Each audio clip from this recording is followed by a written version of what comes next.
Hi, I'm Senator Doug Ericksen. I hope that you and your family are doing well during this COVID-19 response crisis.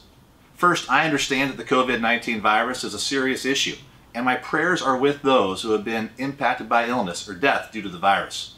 At the same time, I, like many of you that I have heard from, am concerned that the COVID-19 response is not in line with the threat, that the emergency rules are not being applied evenly, and long-term, our rights and liberties could be eroded.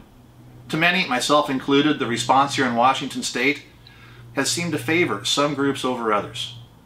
For example, government construction projects were allowed to continue while privately funded projects were halted. Car sales were banned in Washington, but they were allowed in Idaho. Somehow they were able to figure out how to sell cars safely when we couldn't do it here in Washington. One of the other issues was the banning of recreational fishing in Washington State. We were the only state in the country to ban recreational fishing. Think about that. Prohibiting a person from going out by themselves to fish was banned in Washington State. Hospitals and outpatient surgery centers were closed to many medical procedures, putting people's health at risk.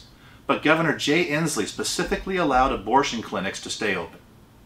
I don't want any government employees to suffer, but the pain of the COVID-19 response has fallen disproportionately on private sector workers. That's why we need to go back into special session and put in place a long-term sustainable statewide budget.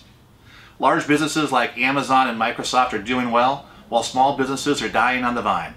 I also find it troubling that many of the solutions being proposed in Washington could have long-term impacts on the freedoms and liberties that are guaranteed to us by our constitutions, both the U.S. Constitution and our Constitution right here in Washington State. I will continue working to get Washington open as soon as possible. I'll keep listening to the experts on the COVID-19 virus and the response, with the understanding that there are differences of opinion between experts on how to proceed going forward, and it's my duty and job to balance those things out, to get Washington State open quickly while maintaining the safety of the public.